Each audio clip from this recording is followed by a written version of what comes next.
Jadi ini ya, ayo kita mulai latihan punya jiwa lebih slow, lebih tenang, lebih siap. Semua yang terjadi pasti ada asal-usulnya, dan wajar saja dalam hidup ini ada yang sesuai bayangan kita, ada yang tidak sesuai bayangan kita. Baik, bismillah. Assalamualaikum warahmatullahi wabarakatuh.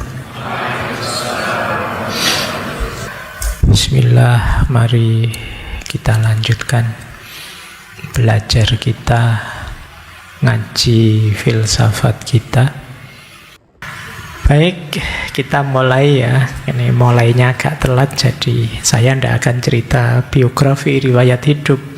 Buku tentang beliau judulnya sama, Zhuangzi. Ini beliau ini dikenal orang yang hidupnya santai, bebas, karena memang filosofi Taoisme dengan Taonya itu kan mengarahkan kita untuk hidup yang lebih bebas, seimbang, dan harmonis dengan alam.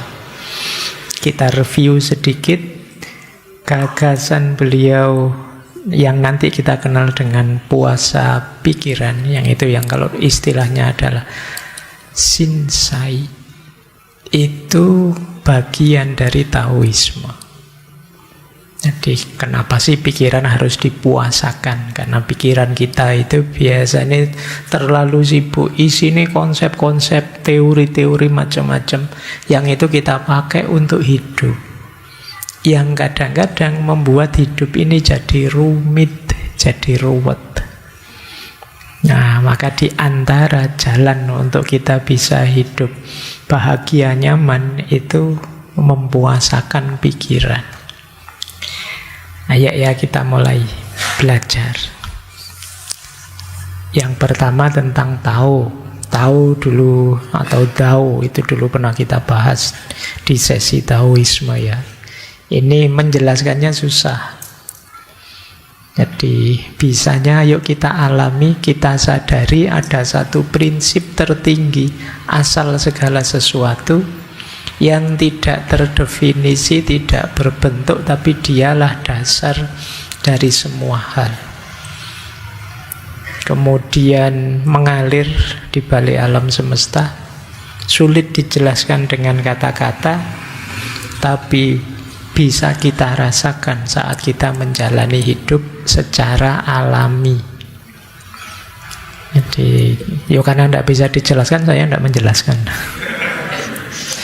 Penjelasannya mesti tidak memadai. Kalian harus ngalami. Di beberapa tradisi ada konsep-konsep seperti ini. Misalnya orang Jawa punya konsep tan keno kinoyo ngopo. Nah, itu ya. Atau kalau dalam tradisi ilmu kalam ada istilah bila kaifa. Tidak usah ditanyakan bagaimananya. Laisa kamislihi syai'un, tidak bisa digambarkan dengan apa saja. Jadi ini orang Jawa bahkan ada istilah suwung. Puncaknya segala sesuatu justru kekosongan. Tapi apa kekosongan itu, gimana wujudnya, deskripsinya bagaimana, sulit dijelaskan. Coba kalian baca-baca buku yang jenisnya seperti itu memahaminya agak sulit, karena memang sulit dijelaskan. Sama seperti pengalaman batinnya tasawuf. Kalau kalian ingin paham, jalani, rasakan. Jadi dalam hidup ini ada banyak hal yang tidak bisa dieksperimen, tidak bisa diuji coba seperti sains. Cara untuk memahaminya, jalankan saja. Kalau diteorikan, teorinya selalu tidak memadai. Satu di antaranya kan kalau kita bahas cinta. Bahas cinta itu kan bisa teori apa saja masuk sudah. Tapi pasnya gimana sih cinta itu? Ya jatuh cintalah. Karena konsepmu pasti sulit menjangkau kedalaman dan keluasan semestanya cinta. Sama seperti tahu ini. Baik, bagian dari konsep Tao nanti bagaimana kita hidup selaras, hidup harmonis dengan alam. Kita kenal konsep yin yang, keseimbangan antara, sering orang menyebutnya yang dingin dan yang panas, yang feminin dan maskulin, yang pasif dan aktif, yang terang dan gelap. Jadi ini unsur-unsur yang menyusun realitas. Jadi ini dua hal yang saling melengkapi. Dulu pernah kita bahas satu sesi khusus ya tentang yin yang ini. Coba sekali-sekali kalian perhatikan keseimbangan hidupmu. Coba kalian cari 24 jam hidupnya teman-teman itu dihabiskan untuk apa saja sih? Seimbang enggak sih? Lahir dan batinnya, kerja dan istirahatnya, belajar dan santainya. Coba dicek mana yang lebih banyak. Nah, nanti akan ketahuan biasanya akar masalah hidupmu di situ. Ketika ada yang tidak seimbang. Kemarin ada yang tanya ke saya, Pak, saya itu introvert, sukanya menyendiri terus. Tidak suka rame-rame bergaul, pokoknya saya suka di kamar. Tapi kok saya rasanya kadang-kadang kok ya kesepian ya Pak. Kadang-kadang pingin juga sih gabung sama teman-teman, pingin juga. Ya karena kalau kamu hanya hidup di satu kutub itu, ya sementara dirimu itu kompleks, ya pasti saja akan ada kegelisahan-kegelisahan tertentu dalam dirimu. Ya ada yin, ada yang. Nah, nanti kalau nyari pasangan juga gitu ya. Coba kalian analisis ini. Nggak usah, saya itu yin Pak, dia yang. Dalam dirimu ada yinnya, ada yangnya. Pasanganmu juga begitu. Tinggal kalian mengkombinasikannya. Selama ini kan orang melihat, wah saya itu yin, berarti nyari pasangan yang. Ya nggak begitu juga. Karena dirimu harusnya imbang unsur-unsurnya. Baik, ini kalau tak bahas nanti tidak jadi bahas yang puasa pikiran. Kemudian Wu Wei ini dulu kita bahas ya, ini hidup yang mengalir saja. Jadi kalau teman-teman, Pak saya hidup itu mengalir saja, asal bertanggung jawab seperti di konsep Wu Wei ini, saya kira ya luar biasa kalau teman-teman bisa. Kalau kalian kan ketika bilang hidup ini mengalir saja, itu kan untuk nutupi bahwa kalian sedang males, tidak mau ngapa-ngapain. Wu Wei ini bukan males, tapi mengalir, mengikuti dialektika hidup. Jadi tidak malah berhenti, bukan pasif, tapi bertindak secara alami, tidak memaksa. Baik, ini tahu ya, saya tidak detail, teman-teman bisa refer ke kajian-kajian dulu ketika saya bahas tema ini. Sekarang ke konsep sebelum ke puasa pikiran, ke Shinsai. Ada konsep namanya Ziran. Ziran ini artinya kehidupan alami. Jadi ini salah satu filosofi dari Zhangzi, bahwa untuk mencapai hidup bahagia, kita itu harus bisa hidup yang alami. Jadi jangan memaksa takdir. Wajar saja hidup ini kadang naik, kadang turun. Jangan terobsesi untuk mengontrol sampai detail. Pokoknya saya harus sukses, terus saya harus menang, terus itu sumbernya kegelisahanmu. Jadi ayo hidup secara alami saja. Nah, bagian dari konsep ini itu nanti yang kita sebut Shinsai. Shinsai itu yang puasa hati atau puasa pikiran. Ini penerjemahnya sebenarnya harus hati-hati.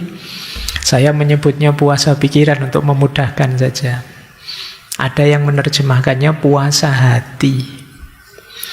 Kenapa? Ada perbedaan cara memahami antara tradisi timur dan barat tentang perangkat berpikir. Kalau dalam tradisi timur, paket atau perangkat berpikir dalam diri kita itu kompleks. Tidak sekedar akal atau reason. Tapi hati juga bisa jadi bagian untuk kita memahami atau menangkap pengetahuan. Ini mungkin teman-teman bisa membandingkan, kalau dalam bahasa Inggris ada istilah reason, ada istilah mind. Kalau mind ini bisa diterjemahkan intelijensi, yang itu tidak melulu akal. Jadi dulu pernah saya sebut ya, dalam diri kita ini paling tidak ada 6 perangkat yang bisa menangkap sesuatu. Selain akal ada panca indera. Tapi kan juga ada naluri, insting. Kalian bisa suka dengan ini, suka dengan itu biasanya insting. Orang tua sayang sama anaknya, itu insting. Kalian ingin menghindari bahaya, itu insting. Kalian masuk ke masjid ini nyari tempat duduk yang paling enak, paling nyaman, itu instinktif saja. Jadi orang itu mencari kenyamanan, menghindari ketidakenaan, itu insting. Jadi tidak pakai belajar, tidak pakai kursus, itu kalian bisa sendiri, menyesuaikan sendiri. Itu instinktif namanya. Ini juga bisa menangkap pengetahuan. Ada nurani yang sering disebut hati.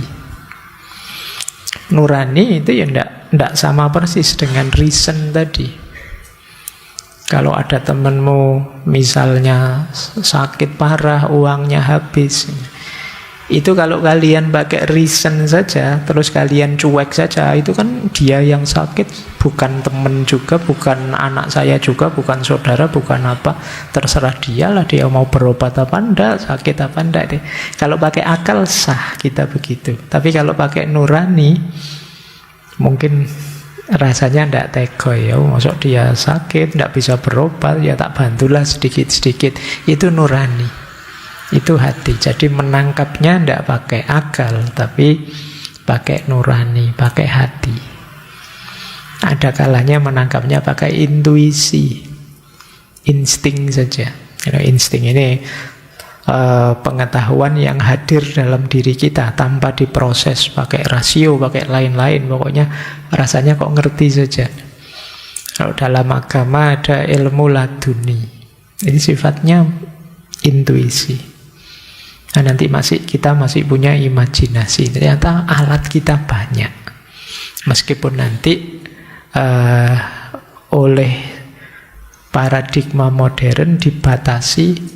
Pengetahuan itu yang paling bisa dipertanggungjawabkan ya akal dan panca indera itu saja, yang itu melahirkan sains. Tapi sebenarnya tradisi-tradisi lama termasuk tradisi timur ini menganggap bahwa tidak cuma itu yang bisa menangkap pengetahuan. Bahkan kalau dalam filsafat Islam kan bahkan disebut bahkan hati pun itu jadi pusatnya, jadi intinya, orientasi pemahaman kita. Hatinya cenderung kemana, kesitulah pemahaman akan diarahkan. Baik, jadi basicnya ini ya. Nanti untuk puasa pikiran itu dasarnya hidup alamiah. Ya mungkin termasuk kewajiban kita puasa 1 bulan itu untuk mengembalikan lagi ritme alamiah kita, biar kita kembali lagi ke fitrah. Jadi hidup alami itu kan yang fitri, sesuai dengan fitrah kita. Makanya setelah 1 bulan kita merayakan Idul Fitri. Jadi ini kembali lagi ke yang fitrah, yang alami. Sudah tidak terkontaminasi macam-macam, terpengaruh macam-macam. Sekarang murni lagi. Oke, contohnya.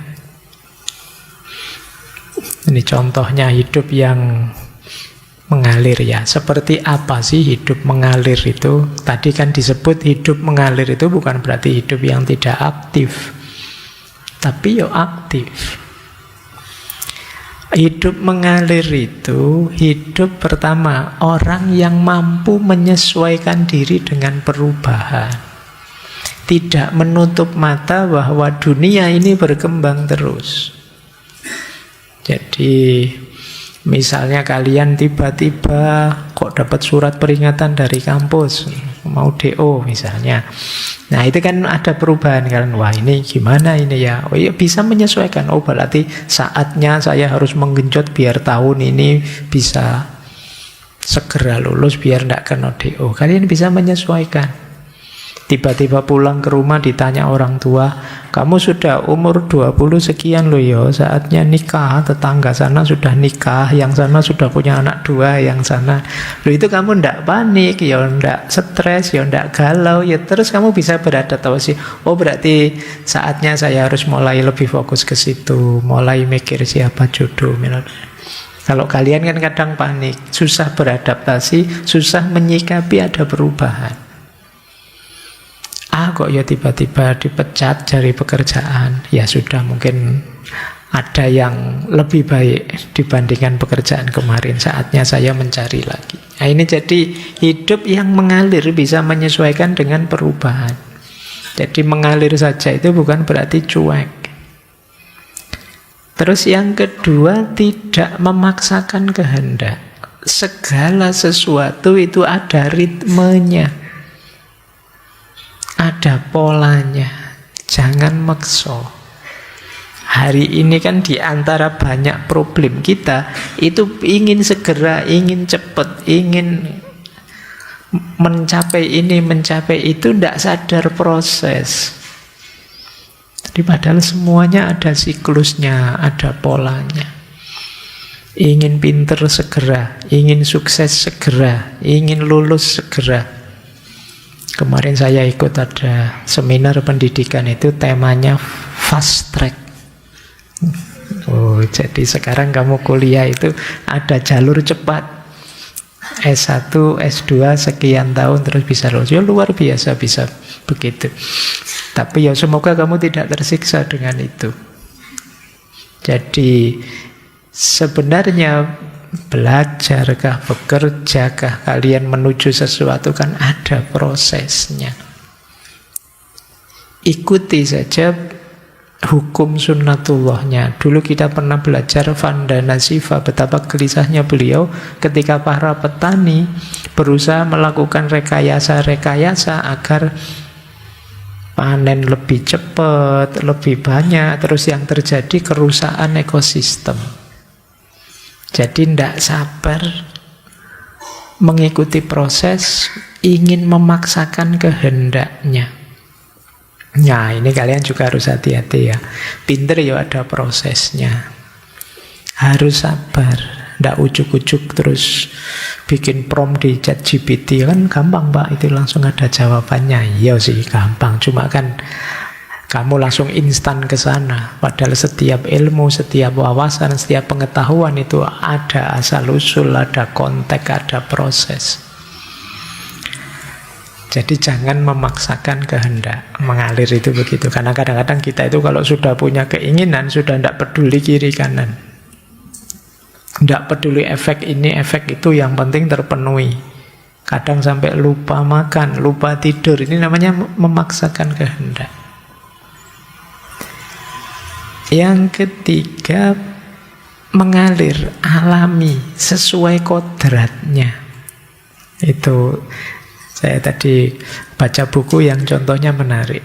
Pernikahan, perceraian itu alami saja. Pertemuan dan perpisahan juga alami. Kalau di tradisi lama kan jodoh itu ya ada durasinya masing-masing.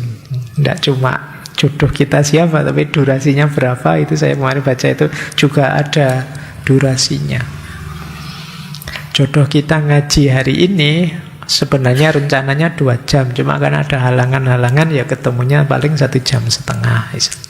Nah ini yang disebut, ya memang mekanismenya begitu. Kalau kita tidak siap perubahan-perubahan seperti itu, hidup kita susah. Janjian jam 7, kamu kok datangnya jam 8, lu macet ya, tadi ada halangan ini, halangan. Wajar saja kok hidup itu kadang-kadang ada halangan. Seringkali memang ada macet. Jadi direncana jam sekian, tibanya jam segitu. Biasa saja, tidak harus ngegas. Cuma kan kita sering tidak sadar dengan ini. Pokoknya seolah-olah kita yang mengendalikan semuanya. Saya pernah kapan itu, zaman awal-awal saya ngaji masih pakai motor. Sudah tak hitung setengah jam nyampe. Alah, sampai di perempatan UPN itu bocor bannya. Wah, ini luar biasa. Kok yang dilalah, tidak jauh dari situ setelah nonton ada tambal ban. Ya saya tunggu, kok ya ternyata tambal bannya lama. Terus teman-teman WA, Pak ini jadi ngaji apa enggak Pak? Ini jadi kita. Jadi cuma yang sabar ya ditunggu. Ternyata ada halangan. Loh, kalau kita tidak siap dengan hal-hal seperti ini, hidup ini berat. Karena hidup tidak akan selalu sama dengan bayangan dan keinginan kita. Kita harus punya kemampuan ini. Jadi ini yang disebut menjalani hidup secara alami dan tidak ngontrol semuanya. Dan pada akhirnya hidup yang fleksibel dan santai. Tidak usah panik, tidak usah ngegas, tidak usah terlalu tertekan kalau ada perubahan-perubahan dalam hidupmu. Kita tidak tahu loh, bahagia kita itu ada di titik yang mana. Kadang-kadang ya yang kita bayangkan bahagia di situ ternyata tidak bahagia sama sekali. Atau yang kita bayangkan susah, ini mesti sulit, ternyata asik juga. Jadi kita harus siap dengan apapun yang akan terjadi. Kalau mental kita ini, teman-teman, yang banyak overthinking, insecure, itu mungkin bisa banyak dikurangi. Allah, yang terjadi biar terjadi. Apapun yang terjadi saya siap kok. Gagal itu ya wajar, karena orang itu kadang gagal, kadang sukses. Sukses, alhamdulillah. Kadang-kadang teman yang curhat ke saya, Pak saya ada masalah gini-gini, yang biasanya tak tanya, umurmu berapa? Saya umur sekian. Masih muda, dijalani aja. Gagal diulang lagi, tidak apa-apa. Jadi ini ya, ayo kita mulai latihan punya jiwa lebih slow, lebih tenang, lebih siap. Semua yang terjadi pasti ada asal-usulnya, dan wajar saja dalam hidup ini ada yang sesuai bayangan kita, ada yang tidak sesuai bayangan kita. Kita nikmati saja. Baik, mesti nanti ada yang protes, yo enak tinggal ngomong Pak, gitu. Dijalaninya tidak ada sesimpel itu. Baik, jadi ini yang disebut hidup alami. Bagian dari hidup alami adalah kemampuan kita puasa pikiran. Shinsai. Ini bisa dicek di buku Shuangzi, bukunya Shangxi yang bab ini ada sekitar 33 bab kalau saya tidak salah, berjalan di antara manusia. Shin itu artinya hati atau pikiran, Zai itu artinya menghindar atau membersihkan sesuatu yang mengganggu. Jadi sebenarnya ini makna aslinya itu bagaimana cara kita melepaskan diri dari keterikatan emosi dan pikiran yang menghambat hubungan kita dengan Tao. Tao tadi ya hakikat hidup, hidup yang hakiki, kemudian jalan yang harmonis dan lain sebagainya. Baik, nanti ada uraian detailnya. Cuma di buku ini uraian tentang puasa pikiran itu diawali dari cerita. Nah, ini saya akan dongeng sekarang ya. Karena memang awalnya dongeng. Cerita Konfusius dan muridnya. Nah, silakan teman-teman yang sudah ngantuk sejak tadi boleh tidur. Saya mau dongeng ini. Jadi kita mulai ya. Ini nanti yang biasanya jadi akar penjelasan tentang Shinsai tadi. Jadi ada muridnya Konfusius namanya Yen Hui. Satu ketika dia pamit pada gurunya, pada Konfusius. Terus ditanya oleh Konfusius, kamu mau kemana? Yen Hui menjawab, saya akan pergi ke negeri Wei. Untuk apa? Nah, ini terus dia cerita. Saya mendengar bahwa Pangeran W adalah orang yang sangat ambisius dan keras kepala. Dia tidak peduli pada rakyatnya dan tidak mau melihat kesalahan apapun dalam dirinya. Dia tidak peduli dengan fakta bahwa rakyatnya sekarat di mana-mana. Mayat-mayat bergelimpangan di seluruh negeri seperti jerami di ladang. Rakyatnya sampai putus asa. Saya mendengar Anda, Guru, mengatakan bahwa seseorang harus meninggalkan negara yang diperintah dengan baik dan pergi ke negara yang tidak teratur.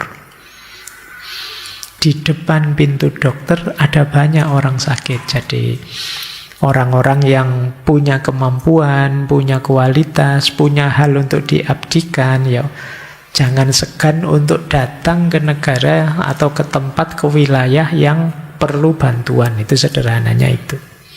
Saya ingin menggunakan kesempatan ini untuk mempraktekkan apa yang telah saya pelajari dari Anda dan melihat apakah saya dapat membawa perbaikan pada kondisi di sana. Jadi ini murid yang baik, ingin mengabdikan ilmunya untuk memperbaiki keadaan. Ini kok kebetulan rajanya kok ngaco ini. Nah, komentarnya Konfusius sekarang. Kata Konfusius, kamu tidak sadar apa yang kamu lakukan. Justru kamu akan mendatangkan malapetaka bagi dirimu sendiri. Tao tidak membutuhkan keinginanmu dan kamu hanya akan membuang-buang energimu dalam usaha-usahamu yang salah arah. Dengan membuang energimu, kamu akan bingung, kemudian cemas. Begitu kamu cemas, kamu tidak akan mampu lagi menolong dirimu sendiri. Orang-orang bijak zaman dulu mula-mula mencari tahu dalam diri mereka, kemudian mencari tahu apakah ada sesuatu dalam diri orang lain yang sesuai dengan tahu, sebagaimana yang mereka ketahui. Namun jika kamu sendiri tidak memiliki tahu, apa gunanya kamu menghabiskan waktumu dalam usaha yang sia-sia untuk membawa politisi yang korup ke jalan yang benar? Ini dikritik oleh gurunya. Kelihatannya ini nanti kamu hanya buang-buang waktu saja, buang-buang energi. Mbok yo kamu memperbaiki dirimu dulu. Intinya itu sih. Namun saya kira kamu pasti punya dasar untuk harapanmu, untuk berhasil. Bagaimana rencanamu melakukannya? Ini masih diberi kesempatan, Yen Hui. Coba deh, rencanamu apa sih kok kamu pingin melakukan perbaikan tadi? Meskipun menurut saya kamu hanya akan buang-buang energi saja. Jawabannya Yen Hui apa? Saya bermaksud menampilkan diri sebagai orang yang rendah hati, tidak memihak, dan hanya ingin melakukan yang benar dan tidak ada yang lain. Pendekatan yang benar-benar sederhana dan jujur. Apakah ini akan membuatnya percaya? Nah, jadi ini itu ke pangeran ya. Saya akan jadi orang baik, yang tulus, yang jujur, akan menasehati dia. Apa dia akan percaya? Jawabannya Konfusius, tentu saja tidak. Kamu bikin postingan berapa puluh pun tidak akan percaya. Kata Konfusius apa? Orang ini yakin karena dia yakin dirinya lah yang benar. Dia mungkin pura-pura tertarik pada standar keadilan yang objektif, tapi jangan tertipu oleh ekspresinya. Dia tidak terbiasa ditentang oleh siapapun. Cara dia meyakinkan dirinya bahwa dia benar dengan menginjak-injak orang lain. Jika dia melakukan ini pada orang biasa, dia pasti akan melakukannya kepada orang yang menentang dengan mengaku sebagai orang yang berkualitas tinggi. Dia akan berpegang teguh pada caranya sendiri. Dia mungkin berpura-pura tertarik pada pembicaraanmu tentang apa yang secara objektif benar, tapi dalam hatinya dia tidak akan mendengarkanmu. Dan tidak akan ada perubahan apapun. Engkau tidak akan mendapatkan apapun dengan ini. Jadi kata Konfusius, tidak akan percaya dia. Kenapa? Dia sudah yakin dirinya benar. Dia sudah yakin dia sudah sesuai. Maka yang menentang dia dianggap pasti salah. Terus Yan Hui mengajukan lagi skenario kedua. Baiklah, kalau begitu daripada menentangnya secara langsung, saya akan mempertahankan standar secara internal, tetapi secara eksternal saya akan pura-pura mengalah. Saya akan menggunakan otoritas, tradisi, dan contoh dari masa lalu. Saya tidak akan bergantung pada ajaranku sendiri. Dan karena itu tidak peduli apakah saya disetujui atau tidak. Pada akhirnya saya akan dikenal sebagai orang yang benar-benar tidak memihak dan tulus. Mereka akan menghargai keterus-teranganku, dan dengan demikian saya akan jadi alatnya surga di tengah-tengah mereka. Dengan cara ini, saya tampak tunduk dalam ketaatan pada pangeran seperti yang dilakukan orang lain, membungkuk, berlutut, bersujud, seperti seharusnya seorang pelayan. Saya akan diterima tanpa celah. Kemudian orang lain percaya padaku dan secara bertahap menganggapku penting. Dan melihat bahwa aku hanya ingin membuat diriku berguna dan bekerja untuk kebaikan semua orang, maka aku akan jadi alatnya manusia.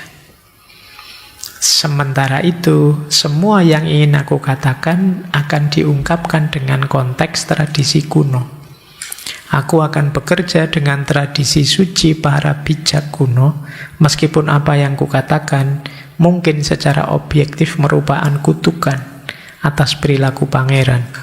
Tapi kan bukan aku yang mengatakannya, tapi tradisi itu sendiri. Dengan cara ini, aku akan sepenuhnya jujur, namun tidak menyinggung perasaan. Jadi aku akan dapat menjadi instrumen tradisi. Apakah menurutmu pendekatanku tepat?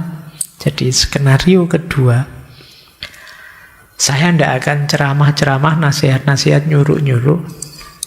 Saya akan pura-pura mendekat, pura-pura patuh, tunduk, taat seperti yang lain. Terus kalau saya ngomong-ngomong yang jenisnya nasihat, saya tidak akan menurut saya atau sesuai ilmu saya, tapi mengikuti tradisi. Jadi kalau ngomong, ini kata nenek moyang lo ya, ini kata simbah-simbah lo ya, ini kata, dia punya skenario begitu, biar bisa menasihati Pangeran Wei ini. Kalau tadi kan langsung tutur-tutur, wahai raja kamu salah, kata Konfusius, tidak efektif gitu, tidak ada orang berkuasa mau dituturi seperti itu. Oh kalau begitu saya mau pura-pura saja patuh, tapi nanti ketika orang sudah menganggap saya orang baik, bagian dari mereka, saya memasukkan ajaran kebaikan, itu pun atas nama tradisi, tidak atas nama saya. Terus ditanya pada gurunya, kalau kayak gini efektif enggak? Tetap tidak. Jadi, kenapa tidak? Kata Konfusius, kamu terlalu banyak rencana. Padahal engkau belum kenal siapa dan seperti apa pangeran itu dan bagaimana karakternya. Ya paling jauh kamu mungkin bisa selamat, bisa lolos, tapi tidak akan bisa mengubah apapun. Dia mungkin secara dangkal menuruti kata-katamu, tapi tidak akan ada perubahan hati yang nyata. Terus sudah nyerah ini Yan Hui. Baiklah, itu yang terbaik yang dapat saya tawarkan. Maukah Anda guru memberi tahu saya apa yang Anda sarankan? Kalau gitu strateginya harus gimana? Kok tidak cocok semua? Jawabannya Konfusius apa? Kamu harus puasa. Tahukah kamu apa yang saya maksud dengan puasa? Mungkin tidak mudah, tapi cara yang mudah tidak datang dari Tuhan. Yen Hui yang merasa pinter, saya tahu, saya sudah terbiasa puasa. Di rumah saya miskin. Kami tidak makan anggur, tidak makan daging berbulan-bulan. Itu kan puasa. Oke, kamu dapat menyebutnya puasa jika engkau suka, kata Konfusius. Tapi itu bukan puasa hati atau puasa pikiran. Terus Yen Hui minta penjelasan. Katakan padaku, apa itu puasa hati atau puasa pikiran? Nah, di sini terus dijelaskan tentang puasa pikiran. Ceritanya panjang, intinya nanti di sini.